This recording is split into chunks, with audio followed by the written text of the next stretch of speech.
우리 인생을 두 단어로 표현하자면 가지는 것 그리고 버리는 것으로 표현할 수가 있습니다. 무슨 뜻이냐면 인간은 유익하고 가치 있다라고 여겨지는 것은 더 추구하고 더 가지려고 하죠. 반면에 반대인 경우 나에게 가치 없다라고 생각되면 미련 없이 버린다라는 뜻입니다. 그래서 우리 인생은 가지는 것, 버리는 것 이것을 어떻게 하느냐에 따라서 우리 인생의 승패가 결론이 난다라고 볼 수가 있습니다. 사람의 인간관계도 마찬가지입니다. 자신에게 필요하고 도움이 되는 사람, 이런 사람하고는 좀 더 인연을 더 깊이 가지려고 우리가 안달이 나죠.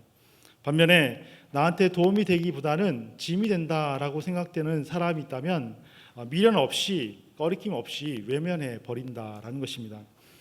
지극히 자기중심적인 그런 인간이기 때문에 어쩌면 이런 모습은 너무나 당연해 보이는 것 같습니다. 그런데 문제는 가지는 것과 버리는 것에 대한 기준이 다르다라는 것이죠. 각각 다 이 기준이 다르다 보니까 버리지 말아야 될 것을 버리고 가지지 말아야 될 것을 가지는 그러한 문제가 발생한다라는 것입니다. 우연히 바꾼 한국 정치사라고 하는 그러한 기사가 있는데 거기에 보니까 이런 내용이 있습니다. 박정희 대통령의 운명을 바꾼 닉슨과의 1박 2일이라는 그러한 글이 있었습니다. 그 내용을 잠깐 보면 그 안에 제3공화국의 외무부 장관을 역임했던 이동원 선생의 회고록 내용이 기록이 되어 있는데 그 내용을 잠깐 우리가 이 시간 잠깐 살펴봤으면 좋겠습니다. 당시 박정희 대통령과 미국의 닉슨 대통령의 얽힌 비하가 소개되었는데 66년 9월달에 닉슨 전 대통령이 이제 우리나라에 방문을 하게 되었습니다. 1박 2일로 짧은 일정 가운데 방문을 하게 되었는데 그 당시만 해도 이 닉슨 전 대통령이 어떤 상황이었냐면 참으로 어려운 상황이었습니다.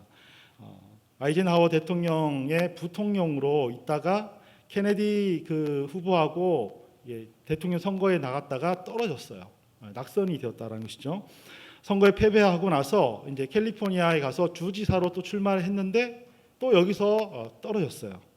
그러니까 이 대통령 선거도 떨어지고 또 주지사 선거도 다 떨어지고 하다 보니까 이 주변 사람들이 닉슨 이 전 대통령을 향해서 뭐라고 했냐면 이 사람 이제 끝났어라고 생각을 했다라는 것입니다. 모든 사람이 닉슨의 정치 생명은 완전히 끝났다라고 생각되는 때에 이제 그로부터 한 6년이 지나고 나서 우리나라에 이제 방문을 하게 되었다라는 것입니다. 당시 주한 미국 대사였던 브라운 대사가 그래도 이 닉슨을 좀 존중해 줘야 되지 않겠는가라고 생각해서 박정희 대통령에게 이제 만찬을 좀 해주시면 좋겠습니다라고 이렇게 요청을 했습니다. 그런데 이 박정희 대통령이 이 사람 이미 끝난 사람인데 굳이 이렇게 해야 되는가라고 이렇게 답변을 했다는 것이죠. 닉슨이 이제 김포공항에 도착했는데 그때 한국 정부에서 마중 나온 사람이 아무도 없었어요. 이동원 장관이 이제 그래도 닉슨 대통령에게 만찬을 좀 열어주십시오라고 재차 간청을 했는데 이제 이 박정희 대통령이 내가 시간이 없으니까 안 된다라고 또 거절을 했습니다. 결국에는 아주 잠깐 그냥 한번 잠깐 얼굴 비춰서 만나는 그런 접견만 허용을 하게 됩니다. 이제 주한 미국 대사 입장이 곤란해지니까 미국 대사가 그래도 자기가 만찬을 이제 열게 되었습니다. 이때 이 만찬에 참석한 한국 측 사람은 이동원 전 외무부 장관 한 명이었다라고 합니다. 당시 이 장관이 닉슨 전 대통령의 얼굴을 보니까 식사 내내 닉슨의 표정은 텅 빈 자석만큼이나 공허했었다라고 이렇게 기록을 회고하고 있습니다. 여러분, 박정희 대통령이 왜 이 닉슨 전 대통령을 이렇게 홀대했을까요? 왜냐하면 더 이상 쓸모없다라고 여겼다는 것이죠. 쉽게 해서 이 사람은 더 이상 나한테 도움이 안 되니까 내가 만나줄 필요도 없다라고 이렇게 버렸다라는 것입니다. 이렇게 철저하게 박정희 대통령한테 홀대를 당한 이 닉슨 전 대통령은 그 후로 2년 후에 절치부심해서 미국의 그 대통령 선거에 다시 출발을 합니다. 그래서 68년도에 제37대 미국의 대통령으로 당선이 됩니다. 이 소식을 들은 박정희 대통령은 얼마나 낭패라고 생각했을까요? 아주 충격을 받았다라고 합니다. 왜냐하면 상상도 못했던 일이기 때문에 그렇습니다.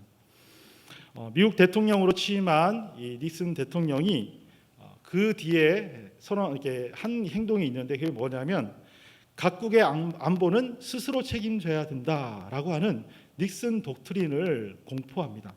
그리고 나서 주한미군 철수를 하겠다라고 이렇게 선언을 했다라는 것입니다.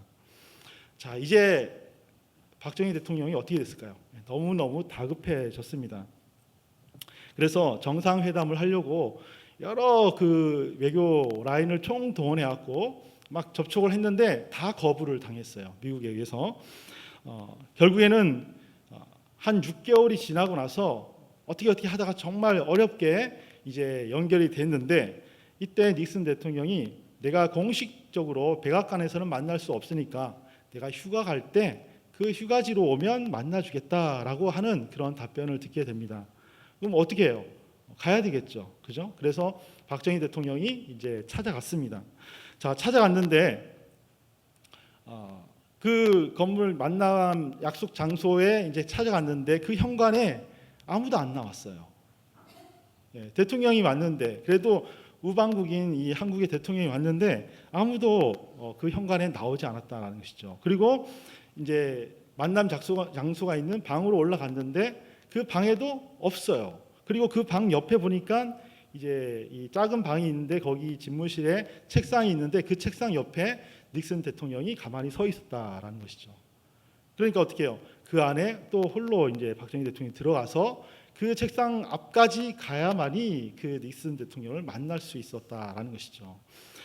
그 당시에 이 모습을 보면서 마치 그 속국의 왕을 만나는 것 같은 그러한 이 모욕감을 느꼈다라고 합니다. 박정희 대통령이. 자, 당시 이제 대통령이 왔으니까 이제 만찬을 또 열어야 되지 않습니까? 그래서 닉슨 대통령이 만찬을 열어줬는데 그때 참석한 인원이 한 명이었다라고 합니다. 미국의 국무장관 한 명만 대동을 했다라고 합니다. 뭘 한 걸까요? 닉슨 대통령이 자기가 당한 대로 그대로 갚아줬다라는 것이죠. 뿐만 아니라 닉슨의 보복은 여기서 그치지 않습니다. 71년 3월 달에 미 7사단을 이제 철수를 시켰어요. 우리나라에서 철수를 시켰습니다. 그래서 미군이 23년간 우리나라에 주둔하고 있었는데 그때 이 닉슨 대통령이 처음으로 미군을 철수시킨 그런 최초의 대통령이 되었다라고 합니다. 그 당시 우리나라의 국가 안보를 책임지고 있고 또 국민의 생명을 책임지고 있었던 이 통수권자인 박정희 대통령, 그가 감내해야 되는 그 모멸감과 곤욕과 괴로움, 이거는 우리가 이 얘기를 통해서 충분히 짐작할 수 있습니다. 만약 닉슨이 야인인 시절 모두가 정치 생명이 끝났다라고 했을 때, 그래서 한국에 방문했을 때 박정희 대통령이 그를 어떻게 해요? 환대했다면, 그죠? 앞에 나가서 맞아주고 환대했다면, 그래서 마음속에 이 사람 끝난 사람이야라고 생각하지 않고 그렇게 좀 반갑게 맞아줬다면 아마 닉슨 대통령은 박정희 대통령을 동일하게 환영해 주었을 것이고, 뿐만 아니라 우리나라에서도 이렇게 안보적으로 위기 상황에 놓이게 하는 그러한 일은 행하지 않았을지도 모르겠습니다. 이렇게 한 국가의 대통령이 될 사람을 버린 결과가 이렇게 곤욕스럽고 괴로움으로 다가온다면, 하물며 하나님께서 보내신 구원자 메시아, 바로 그분을 버린 그 결과는 여러분 우리가 두말하지 않아도 충분히 우리가 유추할 수 있습니다. 이와 같은 일이 성경에서도 벌어졌습니다. 구약 성경에 보니까 사울과 다윗과의 이 관계가 바로 이와 같은 이런 일이 벌어졌다라는 것이죠. 지금으로부터 3,000년 전에 다윗이 골리앗을 무찔렀습니다. 그래서 블레셋의 침공을 이제 막고 이스라엘이 승리를 얻게 되었는데, 사울 왕이 다윗을 라이벌로 생각을 하게 됩니다. 그래서 다윗을 죽이려고 하죠. 오랜 기간 동안 다윗은 피난 생활을 할 수밖에 없었습니다. 그런데 시간이 흘러서 사울 왕이 죽고 이제 다윗이 왕이 되었습니다. 하나님에 의해서 이제 왕자를 차지하게 되었다라는 것입니다.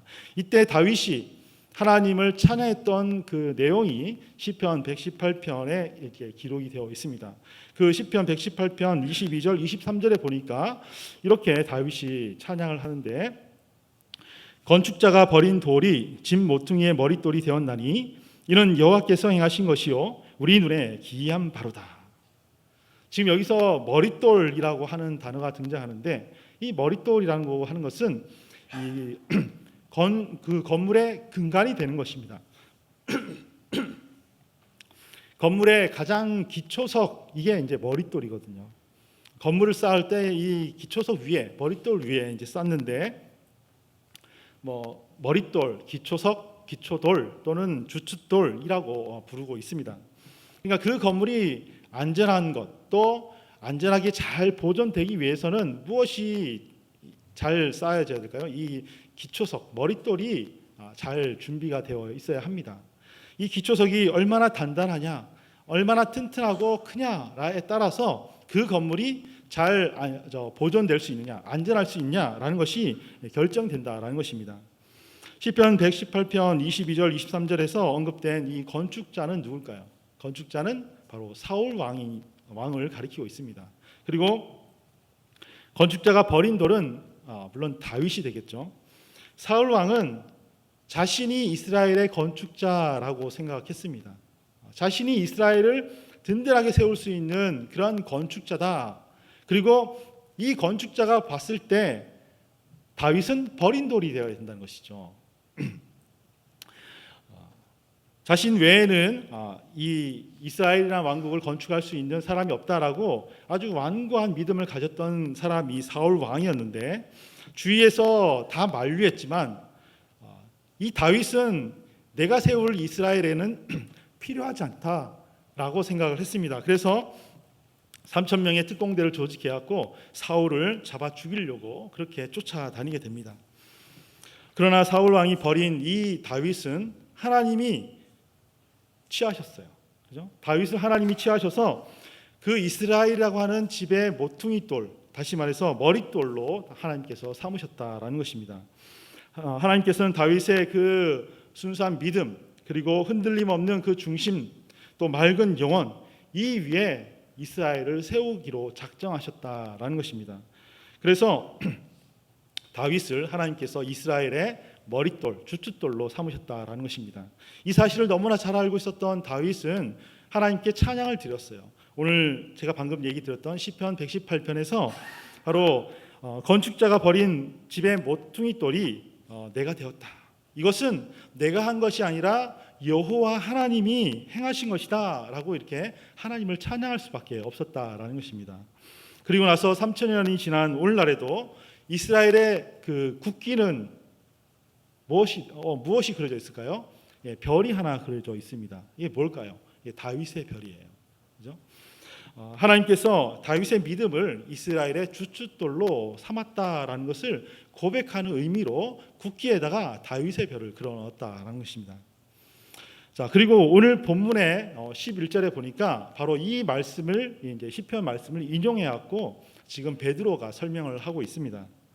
오늘 본문에 보면 건축자의 버린 돌이라고 하는 표현을 그대로 사용하고 있는데, 그러면 지금 여기 성경 본문에서 말하고 있는 건축자는 누굴까요? 여기서 오늘 본문에서 말하는 이 건축자는 바로 유대교 지도자들을 가리킵니다. 그러면 버린 돌은 누굴까요? 버린 돌은 바로 예수 그리스도를 말합니다.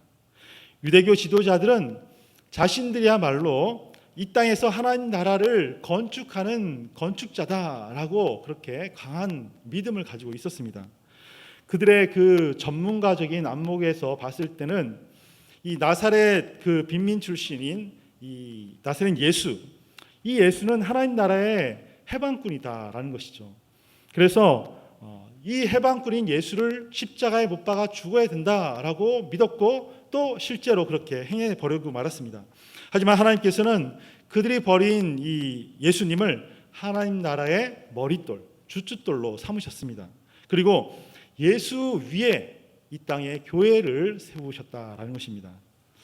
이렇게 하나님 나라의 머릿돌이 되신 그 예수님의 이름으로 성전 미문에 앉아있던 날 때부터 안진뱅이였던 이 거린이 고침받아서 일어나 걸었다라고 하는 것이 바로 베드로 사도의 증거였습니다. 베드로는 예수님의 복음과 예수님의 부활이 이 일을 가능케 했다라고 담대하게 선포했는데, 그때 이 유대교 지도자들이 현장에 난입해왔고 이것을 너무 싫어했고 분노할 정도로 싫어해서 잡아갖고 어떻게 해요? 감옥에 갇혔죠. 그리고 나서 그 이후의 모습이 오늘 본문 5절부터 7절에서 설명하고 있습니다. 5절과 7절에 보면 이튿날 관리들과 장로들과 서기관들이 예루살렘에 모였는데 대제사장 안나스와 가야바와 요한과 알렉산더와 및 대제사장의 문중이 다 참여하여 사도들을 가운데 세우고 묻되 너희가 무슨 권세와 누구의 이름으로 이 일을 행하였느냐, 이렇게 말하고 있습니다. 이제 이튿날이 되니까 대제사장 안나스와 가야바가 유대교 지도자들을 다 불렀어요. 쉽게 얘기하면 사내들인 공회라고 오늘날의 국회 청문회를 개최했다라는 것입니다. 그리고 그 중간에 베드로와 요한 사도를 세우고 이제 신문을 하고 있는 것입니다. 당신들이 무슨 권세로 누구의 이름으로 이 안진뱅이를 치료했느냐, 그리고 지금 증거하고 있느냐라고 이제 신문을 하니까 여기에 대해서 베드로와 요한이 답변을 이렇게 하는 것이죠. 8절부터 10절에서 이 답변을 합니다. 이에 베드로가 성령이 충만하여 이르되 백성의 관리들과 장로들아, 만일 병자에게 행한 착한 일에 대하여 이 사람이 어떻게 구원을 받았느냐고 오늘 우리에게 질문한다면 너희와 모든 이스라엘 백성은 알라. 너희가 십자가에 못 박고 하나님이 죽은 자 가운데 살리신 나사렛 예수 그리스도의 이름으로 이 사람이 건강하게 되어 너희 앞에 섰느니라. 여러분 한번 생각해 보십시오. 지금 이 자리는 칭찬하는 자리가 아니에요. 뭐 상을 주는 자리가 아닙니다. 신문하는 자리예요. 그죠? 여러분 우리 TV에도 보면 뭐 장관들 임명할 때 청문회, 국회에서 청문회 하지 않습니까? 지금 이 자리는 쉽게 얘기하면 청문회 자리고 신문하는 자리입니다. 어떻게 하면 이 사람의 잘못을 드러내갖고 죽일까, 이것을 목적으로 삼고 있는 사람들이 모여서 살기 든든하게 눈에 불을 켜고 있는 자리입니다. 여러분 이 자리에 지금 베드로와 요한이 서 있어요. 여러분 마음이 어떨까요? 두려움에 떨리고 있을 거죠. 그죠? 초조하고 불안하고 염려 근심이 가득해서 한마디도 제대로 할 수 없는 그런 입장일 것입니다. 그런데 지금 이렇게 위압적인 장소에서 압도되었고 두려움에 떨어서 말을 제대로 못해야 되는 이 베드로가 아주 담대하고 당당하게 외치고 있는 것이죠. 뭐라고요? 당신들이 잡아 죽인 예수가 이 일을 했다. 당신들을 죽인 십자가에 매달은 그 예수를 하나님이 살려주셨다라고 얘기하는 거예요. 그러니까 고발하는 장소에서 지금 신문을 당하는 베드로가 반대로 그 대상들을 고발하고 있다라는 것입니다. 여러분 너무나 지금 상상할 수도 없는 그러한 일이 벌어졌다라는 것이죠. 여기에 대해서 다시금 이 베드로가 또 외칩니다. 11절부터 12절인데 우리 같이 한번 읽어보도록 하겠습니다. 시작. 이 예수는 너희 건축자들의 버린 돌로서 짐 모퉁이의 머릿돌이 되었느니라. 다른 이로서는 구원을 받을 수 없나니 천하의 사람 중에 구원을 받을 만한 다른 이름을 우리에게 주신 일이 없음이라 하였더라. 아멘. 지금 유대 지도자들은 하나님 나라의 전문가는 우리다라고 외치는 사람들이에요. 그런 지식도 가지고 있고 능력도 가지고 있습니다. 그런데 이 사람들은 또 어떤 사람이죠? 예수님을 버린 장본인들이죠. 예수님은 이스라엘이란 나라의 머릿돌이 될 수 없다라고 해서 버린 돌이다라고 버렸던 장본인들인데 그 사람들을 향해서 베드로가 당신들이 버린 것은 큰 잘못된 거다라고 외치는 것입니다. 하나님 나라와 구원에 대해서는 예수 그리스도 외에는 하나님이 머릿돌로 준 사람이 없다라고 당당하게 밝혔다라는 것입니다.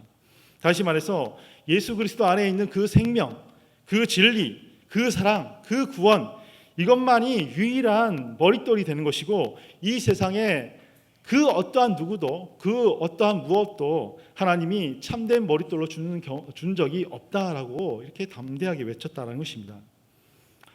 서두에서 제가 말씀드렸던 이 박정희 대통령 일화에서 미국의 그 닉슨이 부통령을 영임하고 있었습니다.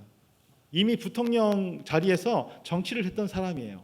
여러분, 미국의 부통령이라고 하면 이 세상에 돌아가는 모든 정보들을 다 알고 있는 사람이었습니다. 당연히 한반도, 우리나라, 북한과 남한의 사정도 너무나 잘 알고 있었다라는 것입니다. 그런데 왜 이 박 대통령은 닉슨을 홀대했을까요? 그것은 아무리 당신이 안다고 해도 이제 끈떨어진 신세고 한국의 이 정치와 안보는 내가 전문가다라고 하는 그러한 자부심이 있었기 때문에 그랬다는 것이죠. 그렇기 때문에 정치인으로 더 이상 재기 불가능하고 야인에 불과한 이 닉슨은 나에게 필요 없다는 것이죠. 내가 그를 잘 대해줄 필요가 전혀 없다라고 생각했다는 것입니다. 여러분, 구약의 사울 왕이 왜 사위이면서 동시에 아주 훌륭한 장군이었던 다윗을 버리려고 했을까요? 죽이려고 했을까요? 왜냐하면 사울 왕은 내가 이스라엘의 주춧돌이다라고 생각했다는 것입니다. 사울 왕 스스로 이스라엘의 주춧돌이 되려고 했기 때문에 자신을 위협하려고 하는 이 사위이면서 장군이었던 다윗은 있어서는 안 되는 사람, 제거해야 되는 대상이 되었다라는 것입니다. 마찬가지로 오늘 본문에 등장하고 있는 이 유대교 지도자들, 그 사람들이 왜 예수님을 못 박아 죽였을까요? 사울 왕처럼 이 하나님 나라의 머릿돌, 주춧돌, 기초돌은 우리가 되어야지 이 예수는 필요 없다라고 생각했다는 것입니다. 우리는 여기서 한 가지 공통점을 발견할 수 있습니다. 대부분의 인간들, 특히 자신이 똑똑하다고 생각하는 사람, 또 가진 것이 많다, 명예와 권력이 있다라고 이 자의식이 높은 사람일수록 어떻게 해요? 자기 스스로 인생의 주춧돌이 되려고 한다라는 것입니다.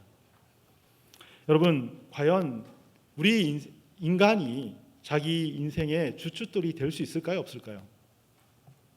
여러분, 박정희 대통령은 자신이 우습게 여기던 닉슨에 의해서 보복을 당했습니다. 그리고 자신의 부하에 의해서 비참하게 죽임을 당했어요.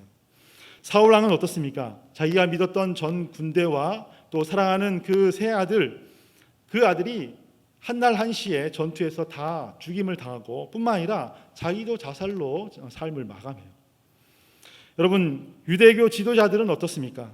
예수님을 버린 그 유대교 지도자들, 그들도 자신들이 하나님의 대리자다라고 자처하면서 자신이 이스라엘이라는 나라를 건축하는 사람이다라고 그렇게 확신을 가졌습니다. 하지만 하나님의 독생자 그리고 성자 하나님 되시는 예수님을 자신들의 손으로 버리고 죽이는 그러한 어리석음을 범하게 되었다라는 것이죠. 결국 세상에서 가장 어리석고 사악한 인간의 집단은 유대교 지도자, 이렇게 불리게 되었다라는 것입니다. 이처럼 인간은 어떠한 경우에도 자신을 위해서든 또는 타인을 위해서든 결코 인간의 인생의 주춧돌이 될 수가 없습니다. 그리고 어떠한 신념이든지 어떠한 사상, 철학이라든지 이 모든 것들이라도 우리 인생의 머릿돌이 될 수가 없다라는 것입니다. 다시 말해서 어떠한 인간이라도 하나님 나라의 주춧돌은 될 수가 없습니다. 여러분, 한번 생각해 보십시오. 여러분, 죽음이라는 한 단어 앞에 모든 사람이 벌벌 떨죠.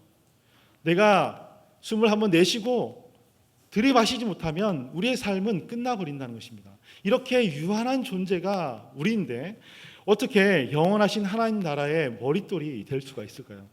어떻게 우리 인생의 주춧돌이 될 수가 있겠습니까? 여러분, 머릿돌이 될 수 없는 돌이 내가 머릿돌이 될 거야 라고 하고 그 머릿돌 역할로 기초가 된다면 그 무거운 하중 때문에 으스러지고 말아버리게 된다는 것입니다. 그렇기 때문에 오직 죽음을 깨트리고 부활하신 예수 그리스도만이 우리 인생의 유일한 주춧돌이 된 것을 우리가 꼭 믿어야 될 줄로 믿습니다. 여러분, 안타까운 사실은 우리가 예수님을 믿습니다라고 고백하는 사람들 중에 보면 자기 스스로 인생의 주춧돌이 되려고 하는 사람이 너무 많다라는 것입니다. 다시 말해서 여러분, 내가 머릿돌이 된다라고 하면 기존에 있던 머릿돌은 빼서 버려야 돼요. 내가 예수님을 믿습니다 라고 고백했던 사람이 내가 자신이 인생 스스로의 이 머릿돌, 주춧돌이 된다는 것은 내 인생의 머릿돌이었던 예수님을 빼서 버린다라는 것이죠. 이런 사람이 너무 많다라는 것입니다. 우리는 어떤 사람일까요? 여러분, 우리 가정과 우리 가족 관계는 과연 예수 그리스도를 주춧돌로 삼고 살아가고 있습니까? 예수님의 그 말씀을 기초로 삼아서 그 말씀을 따라서 서로 사랑하고 헌신하고 나에게 주어진 책임과 의무를 신실하게 잘 감당하며 살아가고 있습니까? 여러분, 한번 돌아보시기 바랍니다. 만약 그렇지 않다라면 우리는 어떤 사람들일까요? 교회에서만, 또 예배 시간에만 내가 예수님을 머릿돌로 삼고 있습니다, 내가 예수님을 주춧돌로 삼고 있습니다 라고 고백하는 사람이에요. 하지만 이 교회를 나가면, 예배의 장소를 떠나면 그때부터는 어떻게 해요? 다시금 예수님을 버리는 사람이 되고 만다라는 것입니다. 여러분, 여러분의 일터 가운데 과연 살면서 여러분의 일터 가운데 무엇으로, 누구로 주춧돌을 삼고 여러분 살아가고 있습니까? 만약 예수 그리스도가 아니라면 여러분의 일터 속에서 여러분들은 예수 그리스도를 버린 사람이 되고 만다라는 것입니다. 때로는 그게 더 좋을 수 있어요. 예수님을 버리고 내가 인생의 머릿돌처럼 주춧돌로 살아갈 때 더 큰 결과를 얻는 경우가 있습니다. 더 큰 인생의 승리를 거두는 경우도 있어요. 그러나 여러분, 그것은 모두 다 한순간뿐입니다. 마치 모래성처럼 와르르 무너져 버리고 만다라는 것입니다. 자기 스스로 자신의 주춧돌이 되려고 했던 수많은 개인이 있었고 집단이 있었고 기업이 있어요. 그러나 그런 개인과 집단과 기업은 어떻게 될까요? 계속해서 무너지고 몰락하는 것을 우리는 뉴스를 통해서 많이 접하고 있습니다. 우리가 꼭 기억해야 될 것은 오직 예수 그리스도만이 우리 인생의 주춧돌이 된다라는 사실입니다. 성도 여러분, 우리가 이 사실을 깨달았다면 이제는 내 손으로 버렸던 이 머릿돌 되시는 예수님을 다시금 되찾아와야 합니다. 박정희 대통령은 닉슨 대통령으로부터 보복을 당했어요. 뒤늦게 찾아갔지만 자기가 행한 대로 그대로 대갚음을 당했습니다. 하지만 여러분, 예수 그리스도는 보복하지 않습니다. 우리가 버렸다 할지라도 예수님은 다시금 우리에게 찾아와 계시고 말씀으로 찾아와서 내가 다시금 주춧돌이 되어줄게 라고 말씀하신다라는 것입니다. 그래서 누구든지 예수님을 나의 인생에, 자신의 인생에 주춧돌로 삼기만 한다면 그 인생은 예수 그리스도로 말미암아 성전 미문에서 고침받았던 안진뱅이처럼 새로운 인생으로 거듭나게 되는 것입니다.